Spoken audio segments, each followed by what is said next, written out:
Just making sure everybody's getting audio levels, the box is working, all of the things.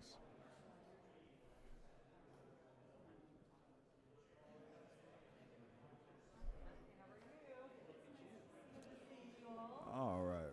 And mic check 1 2 3 1 2 3 4. It is Thursday, June 5th. We are at the Louisville Gardens. You getting levels? You're not. You are. You're not.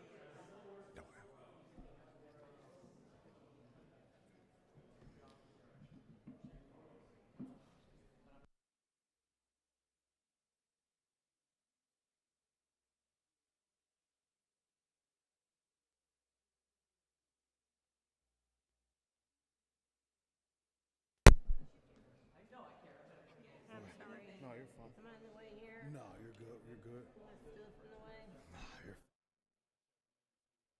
Mic check 1 2 3. Just seeing if everybody's getting levels. Any levels at all? Any levels? You getting levels? Getting levels? Good deal. Good deal. Mic check 1 2 3. All right. We'll do another one as more people arrive.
have other elected officials out there behind the media, please come up forward. Ken Herndon, I know you're here somewhere. There you go.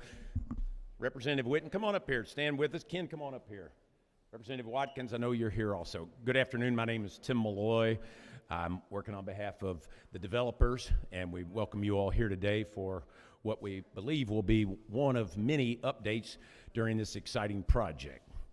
So with no further ado, I'm sorry, I'll let you go. He's not missing anything with me anyway, Kevin, so, but we'll let the mayor, because he's going to go first, so.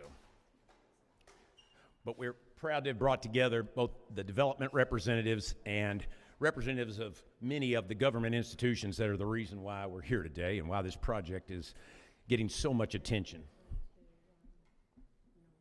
All right, ladies and gentlemen, Mayor Craig Greenberg.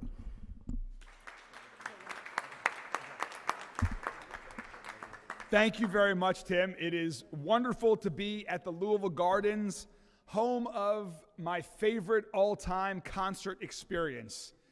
Beastie Boys, Licensed to Ill, late 80s, early 90s.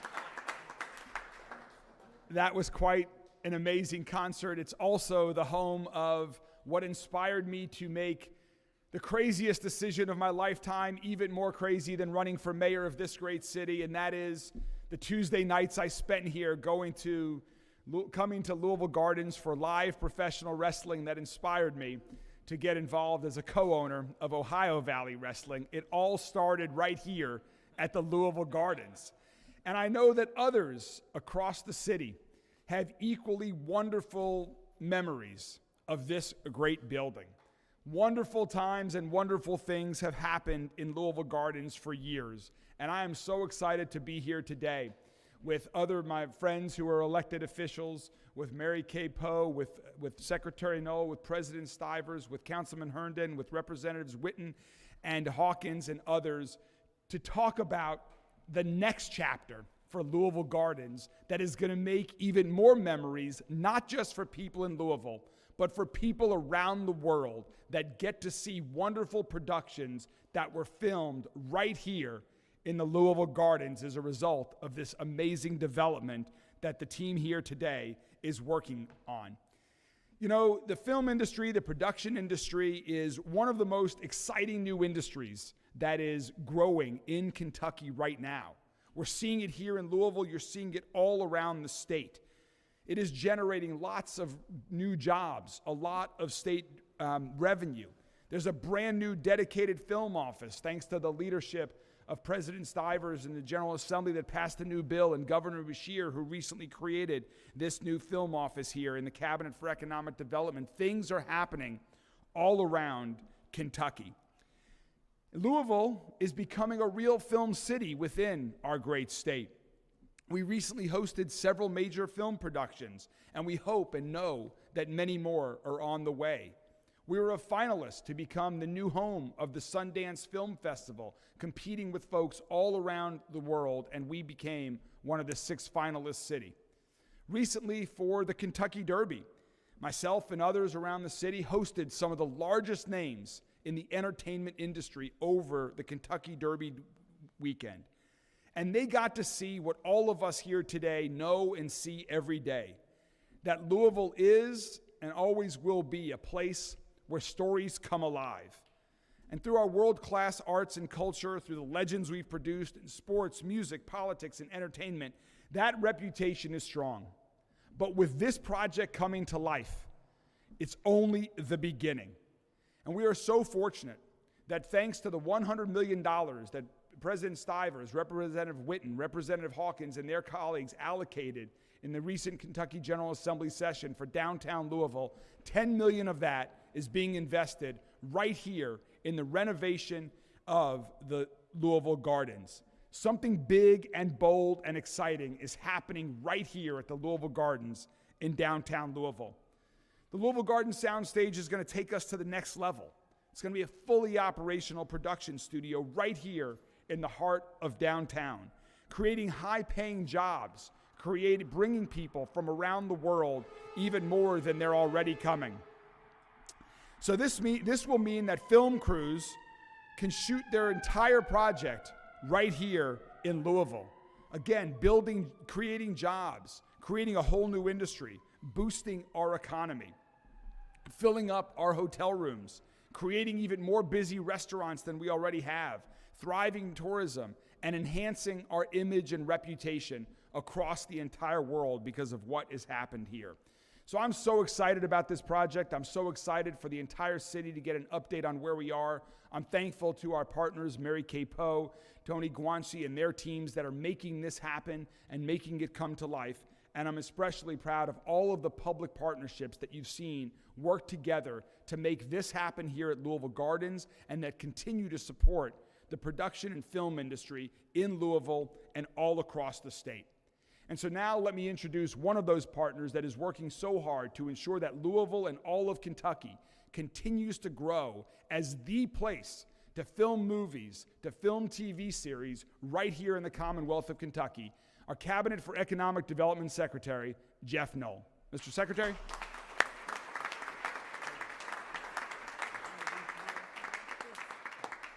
How's everybody doing? Tony and Mary Kay, what an amazing facility, what an amazing vision, but most importantly, what an important element, an important corner in our great city, and it has a great future. You know, I loved Muhammad Ali. Met him as a young kid, got to meet him when I lived in Michigan, and I loved his famous quote, "Champions aren't made in the ring. Champions have to have something deep inside of them. They have to have a dream, a desire, and a vision." And I would correlate the movement of the arts and the movement of filmmaking in our state using the same words of Muhammad Ali. You've got to have that deep, deep passion inside of you to look at a building like this and see the future. If you're going to be making films and finding ways to create opportunities, you have to have that ability to see things and have a vision to go out and to see things that others do not.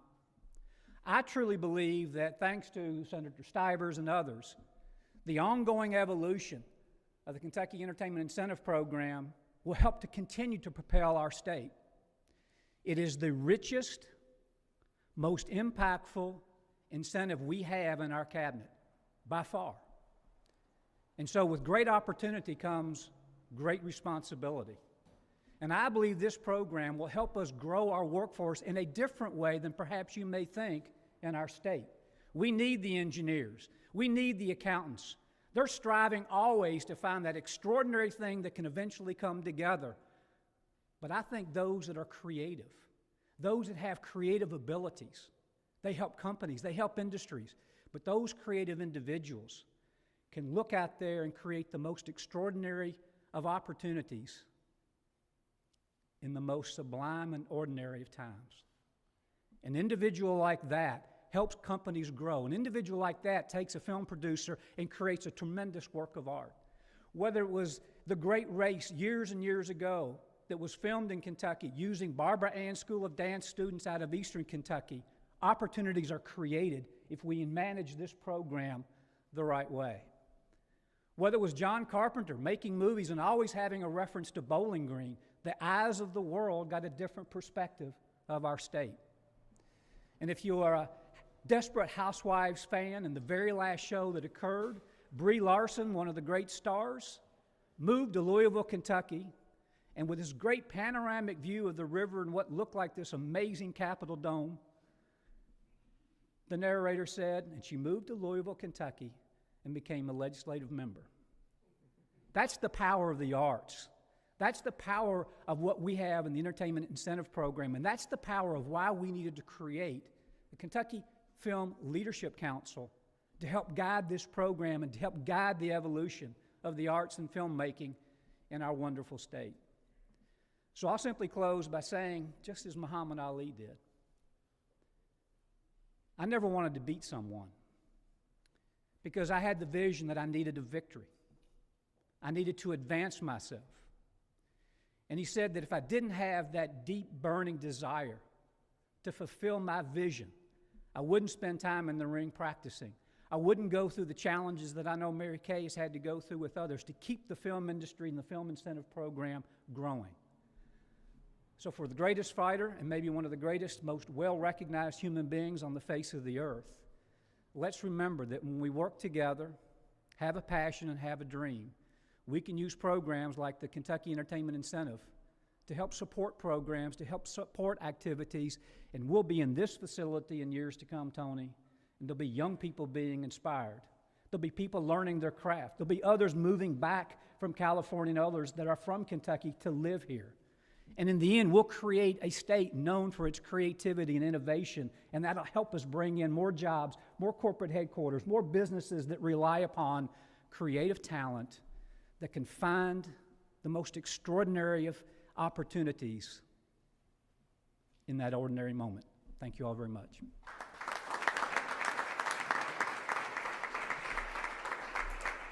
All I had to do was turn and look at Mary Kay and knew I had messed up again.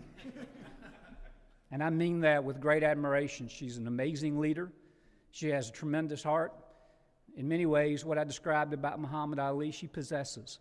And so with Mary Kay Poe, I'd like to come invite you to the podium and thank you for everything you do for our state and for the great community of Louisville.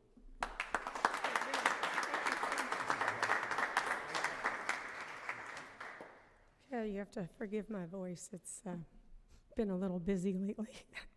I do want to welcome all of you who are here today to experience the vision that is becoming a reality. It may take a lot of imagination to look at our historic Louisville Gardens today and visualize that soon it will be a state-of-the-art production facility that will be bustling with lights, camera, and so much action. To help you on this journey, I'll give you some background on what got us to this place today. And you'll see that thanks to all the people who are standing up here, we are well on the road to realizing the grand vision of creating a new industry in Louisville and across our entire Commonwealth. The film industry is supported like a three-legged stool. The first leg is a strong tax incentive for production. And in 2022, our Kentucky legislature passed 30 to 35% refundable tax credit to encourage narrative, documentary, and reality media projects to use Kentucky as a filming location. Since then, Kentucky has seen an economic impact of over $200 million, according to a study conducted by University of Louisville earlier this year.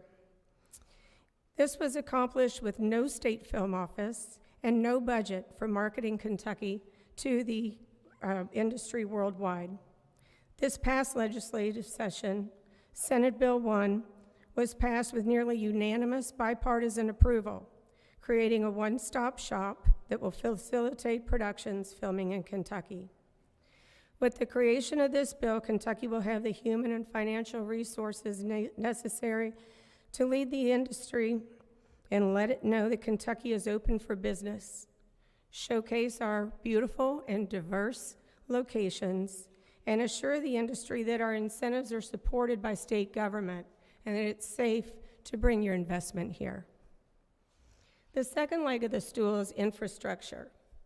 If you build it, they will come is not just a quote from a famous movie. Knowing that the industry follows the incentives, Sylmar Studios of California had the vision to create a production hub in the center of Kentucky's largest city. While it would have been faster, easier, and more cost-effective to find vacant land and construct a new building, the Sylmar Group shared Mayor Greenberg's and President Stiver's vision of a revitalized downtown Louisville and committed not only to breathe new life into this historic icon, but to use it as a catalyst to ignite the growth of a vibrant industry that employs a wide range of occupations, including creative, technical, professional, skilled, and semi-skilled talents. All that will work together not only just to make movies, but spark a community where people will live and work and where local businesses will thrive. With a studio of this size, Louisville can attract larger budget motion pictures and series from major studios. That brings us to the third leg of the stool that supports the film industry, a well-trained workforce. The partners of Louisville Studios have already spent over a year meeting with educators and our stellar established crew across the state to begin building a pipeline of workers in all the sectors I just named. It takes over 100 people to create even a modest budget movie. The next time you watch a film, wait at the end and sit for about 10 or 20 minutes after the movie. Pay attention to that long list of names that scrolls rapidly across the screen. Those are the names of carpenters, sound engineers, scoring composers, editors, set designers, electricians, lighting technicians, caterers, hair and makeup artists, wardrobe consultants and costumers, accountants, distributors, graphic artists, and so many more who were vital to getting that project up on the screen.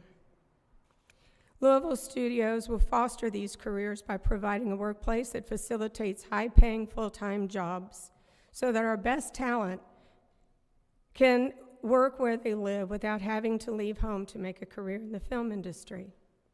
We envision Louisville becoming a beacon for those in the industry who want a warm, welcoming place to come home, build a house, and raise a family. So you see, as far as we've come, the vision continues to grow. Atlanta is now known for its vibrant film production. In 2012, when its incentive was the same age ours is now, they conducted a study to see if they could support a fourth soundstage. Today, there are over 300 stages in Atlanta with an economic impact exceeding $8 billion. So, in Kentucky so far, we've had production in over 80 of our 120 counties. So it's an industry that bridges the urban and rural divide, which you know is very important to Mayor Greenberg and President Stivers. Louisville Studios has opportunities to expand throughout downtown Louisville. There's also a soundstage in Lexington and one in development in northern Kentucky. We don't see ours as being the only stages in Kentucky, but the first Class A stages to be marketed worldwide. Our vision is that facilities like this and the ancillary businesses that the industry brings will soon be appearing throughout our Commonwealth. Unbridled Films and Poe Companies are proud to be the local partners and investors in this project. We know that with partners like Tony Gwancy and Randy Kendrick of Sylmar Studios, as well as our local and state officials, the vision is clearer than ever. And now, the big visionary, the original visionary, Tony Gwancy, Sylmar Studios.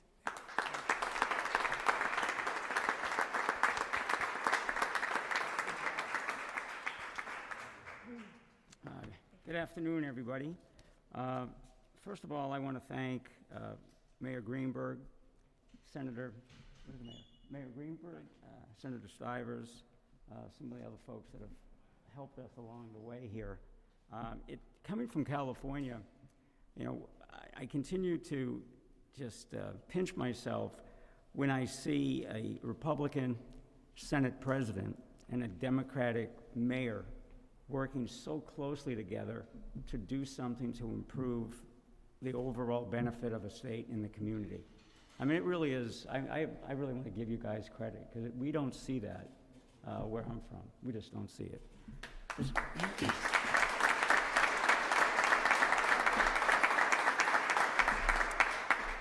So let me tell you a little bit about Sylmar Studios, because I know a lot of people are trying to figure out, you know, what do we do and who we are.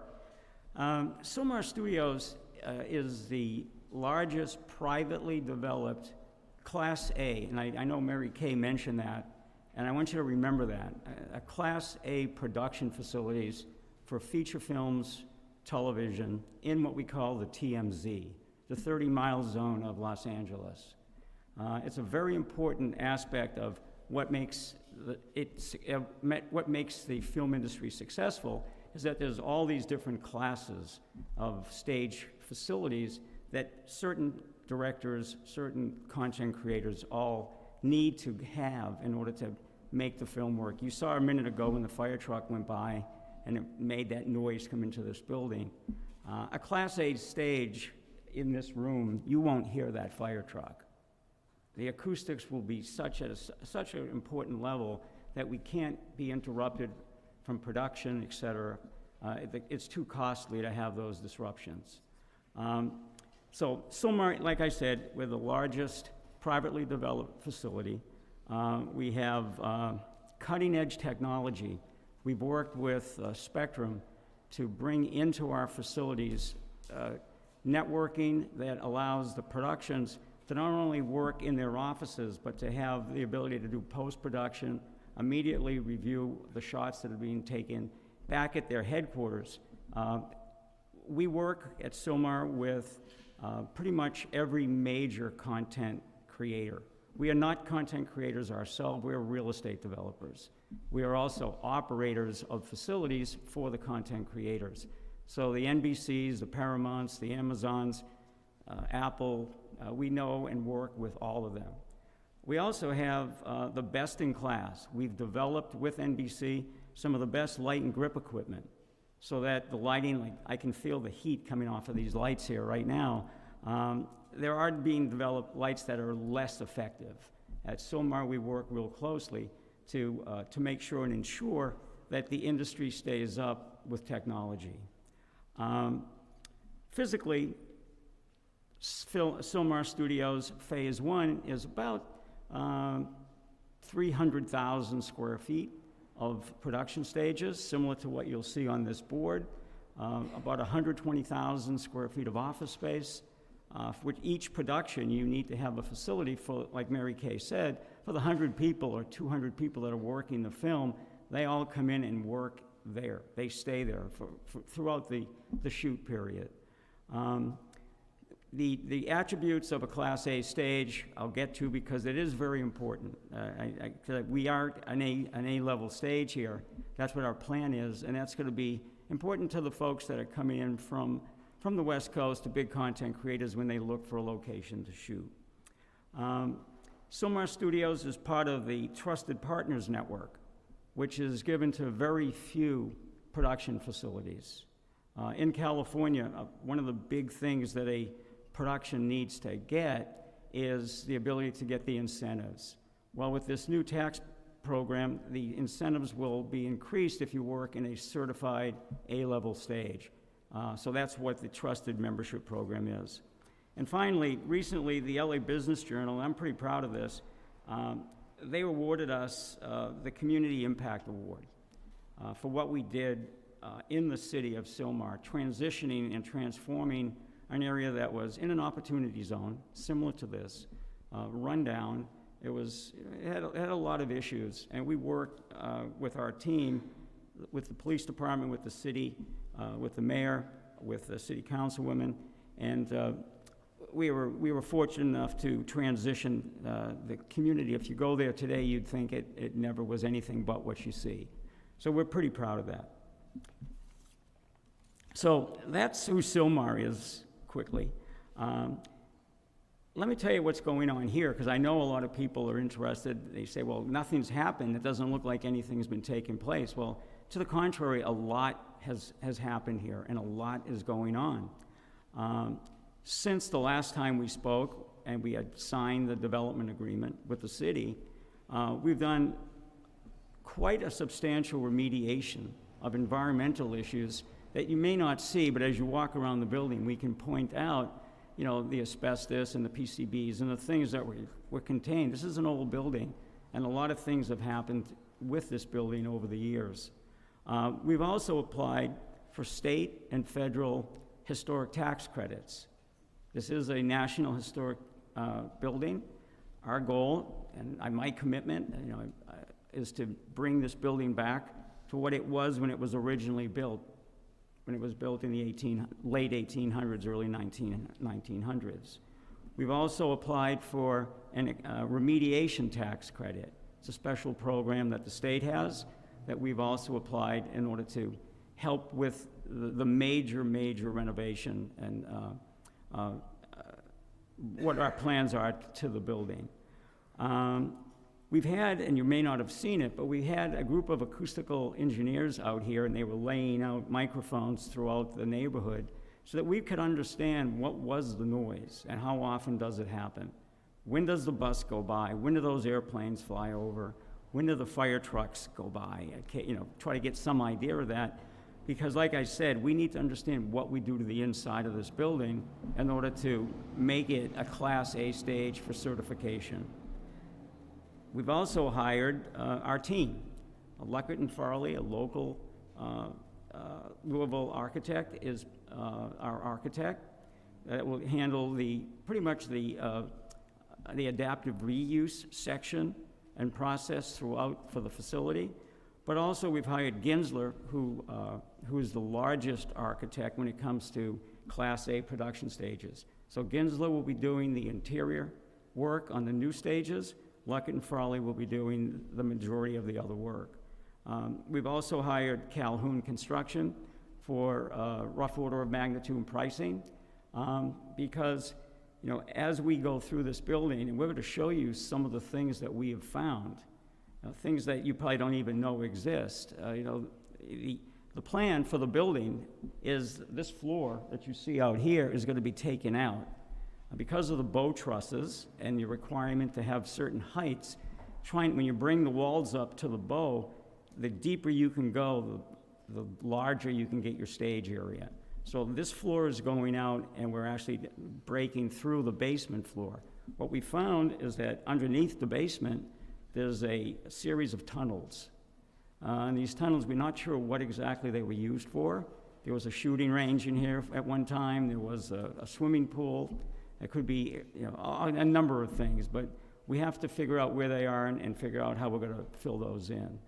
We've also found that the wall on the north side of this building, when you walk outside, is bowed. So it's bowed actually out about 18 inches. So structurally, what is the integrity of that wall, and how do we overcome and fix whatever that is? And then just the fact that this is a 100-plus-year-old building, there's just things you have to investigate. You have to understand the integrity of the steel. You have to understand the integrity of the walls. That just takes time. But we are doing it. We are proceeding. And quite honestly, if everything goes according to what we believe and we're successful with all of our our historic tax credit requests, I don't want to promise, but I would say that it's very, very, very possible that we could start construction by the end of the year on the actual new facility, on the new work. So that's pretty much all I have to say. I don't do this very often. It's not something that I normally handle, but I want to thank, again, everybody. Oh, by the way, I'm very happy. My business partner, Randy Kendrick, who unfortunately couldn't be here, we're very, very, very happy to be partnering with Mary Kay and Steve, the city and the state. But we look forward to it. Thank you. Thank you, Tony. We are excited to be back here when the construction starts. I know from my life before being mayor how challenging it is to renovate historic buildings and bring them back to life with a new purpose. And when you have one this large and this challenging, it takes some time, but it is well worth it, and it will be a world-class project when it's done. And finally, I would like to introduce, as you've heard today, a champion of the film industry, a strong supporter of our city of Louisville, even though he is not from Louisville, but he has spent a lot of time here. Someone who we work with very closely on building this industry in our city and across the state, and so many other things to move Louisville and Kentucky forward. Please join me in welcoming our Senate President, Robert Stivers.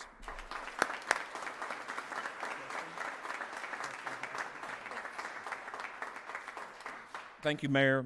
I always like going last, because I get to hear what everybody else says. So when Tony talks about coming from California to Louisville, it's kind of like me coming from Manchester to Louisville, a little bit different.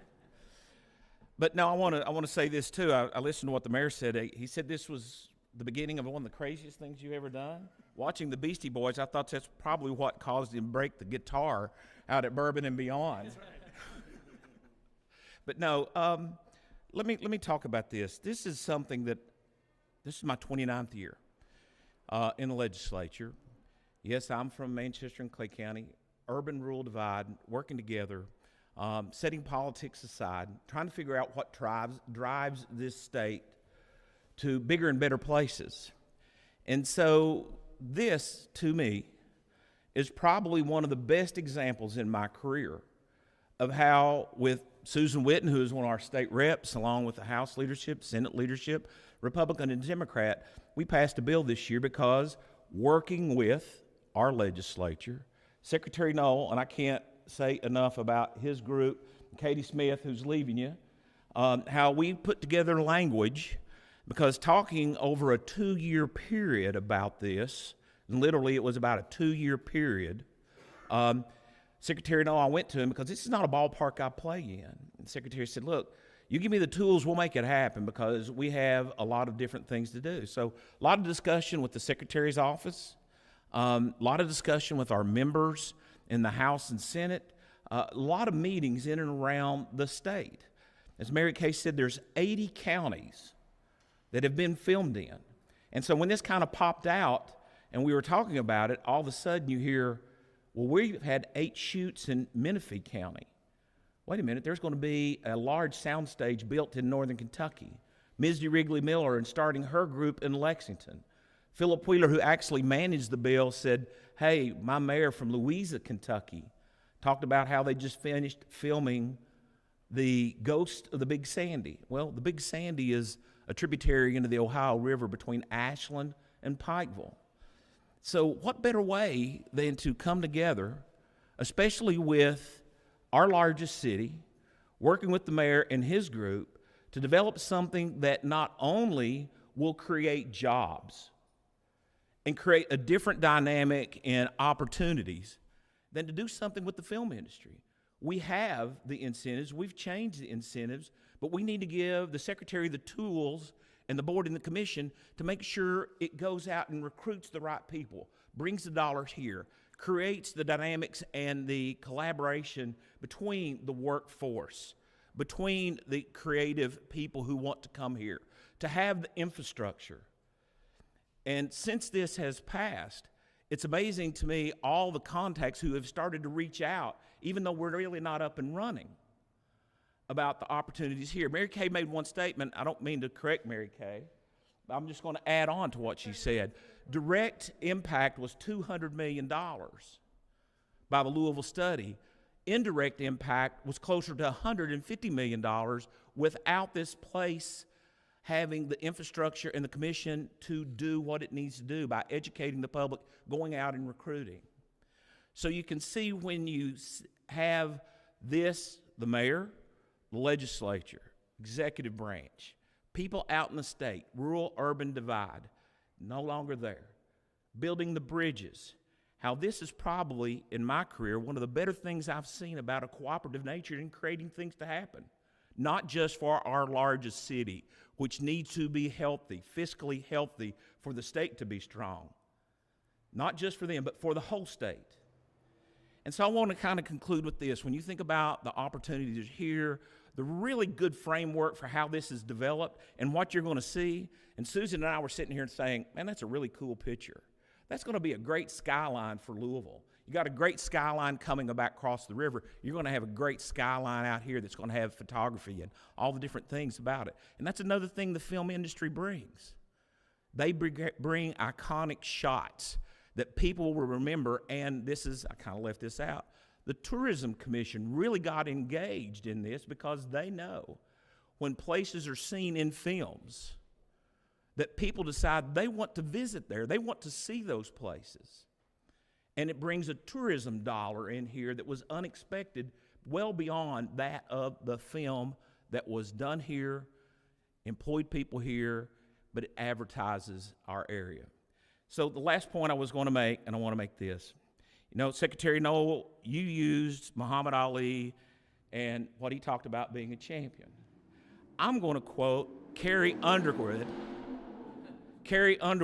and Ludacris. Champion, the champion that they sing. And in the middle of that, P is for perseverance. That's part of a champion. The champion of this project for over 10 years, And I really want to, again, say to her, thank you. We need to give her a round of applause for her championing this project, and the perseverance she has had is Mary Kay Poe.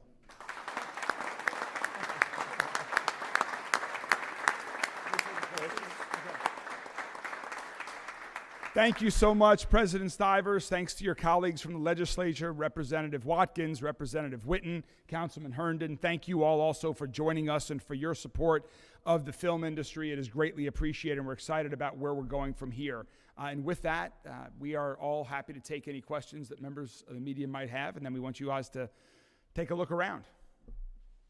Yes. Tony, you said that construction is expected to start hopefully by the end of this year. Do you have an estimate on how long it would take to get everything up and running if construction did start, and about how much that would cost in total to get everything that you all want done in this space? Yeah, it's construction cost, we estimate pretty close to what we had said, in the $70 million range for the adaptive reuse of the space and the rebuilding of those two stages. Construction, it really depends. When you start dealing with historic historic buildings, it's not what you see, it's what you don't see that you have to deal with. So we're estimating 2 years, probably 18 months to 2 years that we have it completed. And we'll have further updates as we get closer. Mayor, the development agreement contemplates a community benefits agreement.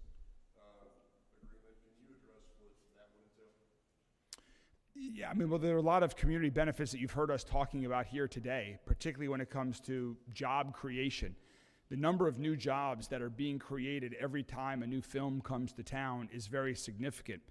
And one of the key things about this project is it will have a permanency to it. There will be people who will not come here briefly or will not do this and something else, but because of these sound stages here, these Class A sound stages, we will be able to create whole new permanent professions with good paying career path jobs in many of the industries that Mary Kay talked about earlier. So that's going to be one of our big focus areas, but we know that's already going to happen. Another question for Tony. You've got a lot of experience with places like this. When this is done, what sort of potential do you see for this facility in this place? Well, I can tell you from recent experience, when I'm in California and we deal with a lot of the major studios, a lot of the studios are asking me about Louisville, Kentucky. They're asking me, tell me a little bit about it. What is the city like? I haven't been there. I understand that Kentucky Derby is there. I understand there's this bourbon thing, but that's the extent of what they know. I do tell them that, the shooting ability here is, you can capture any environment, any scene that you want to have, not only inside our facilities, but outside. You can be in a rural area, you can be at the river, you can be at, make it appear like it's downtown, in New York, if you wanted to create that environment. So I think that everybody that I'm talking to and seeing is asking a lot of questions about Louisville. There's already an existing base here. They have a lot of creative people. There's a lot of films that have already committed to coming here. And I think the thing that's stopped the numbers from being larger is that there hasn't been the infrastructure. It's very expensive when you have to not only create a film and get financing, but fly all your crew in, fly all of your infrastructure in, because you don't have a facility that can handle that. And that's what this is meant for. Hopefully I answered that.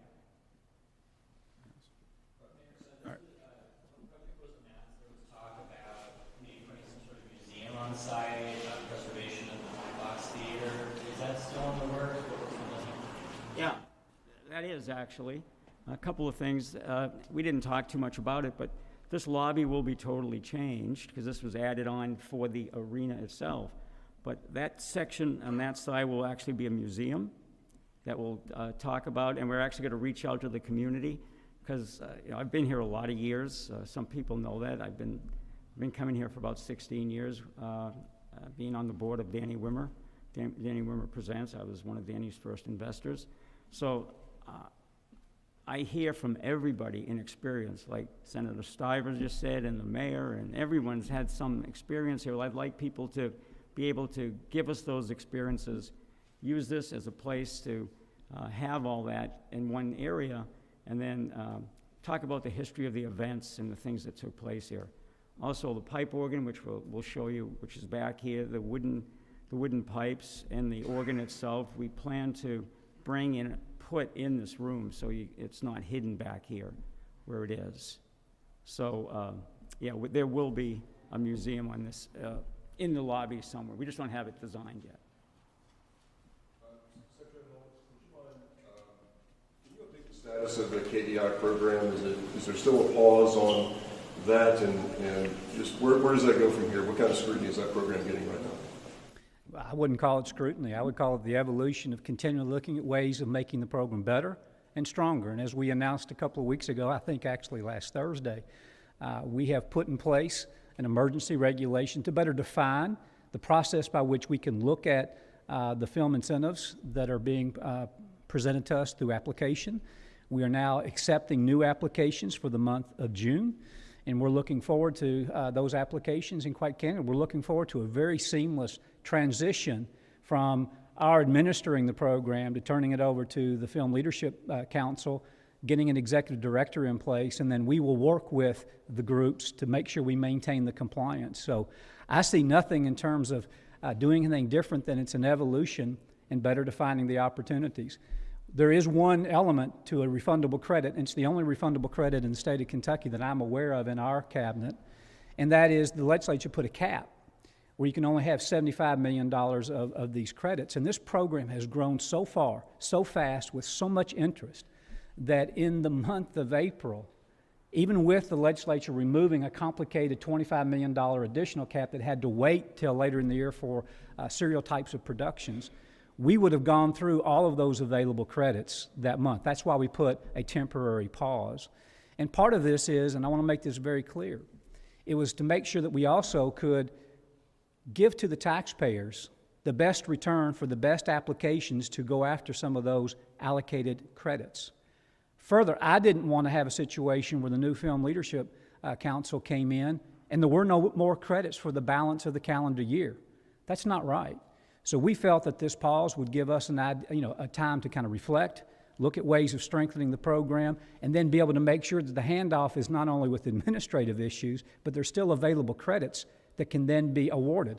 And furthermore, this regulation that we put in place is not stipulating that this is how it shall be done going forward.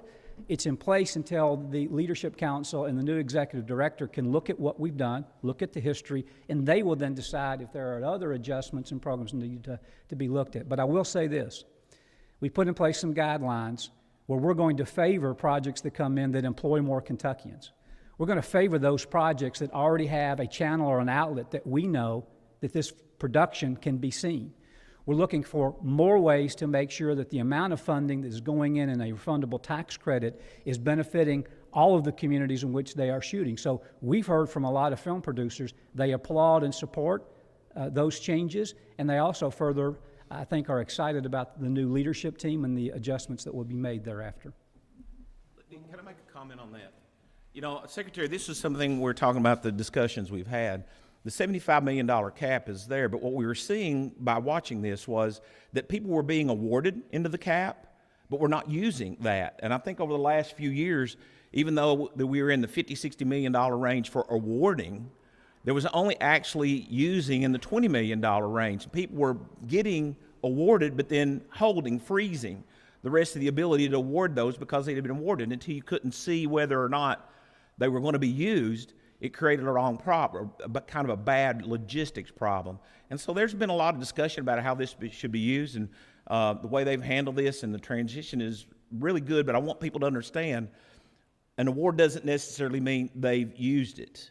And we were seeing a lot of people being awarded but not using the incentive. One more question, if there's one.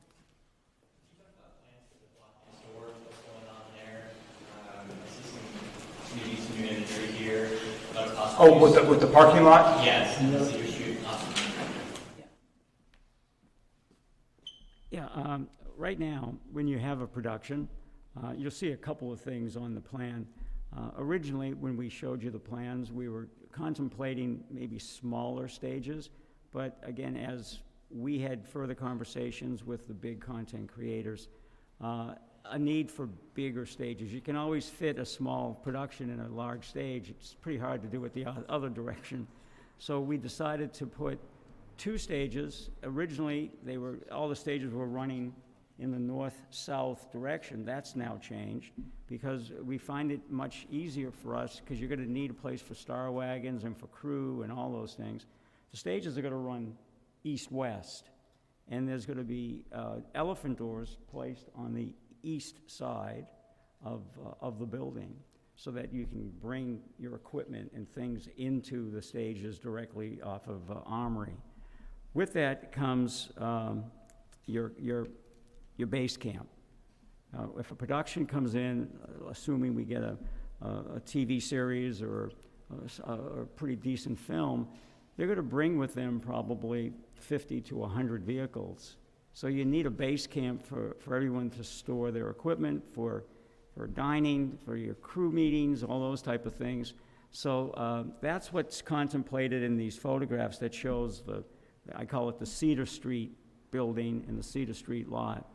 If in the future we hope that we have a need for expansion, that's what this final thing, that's the final map that's showing over there.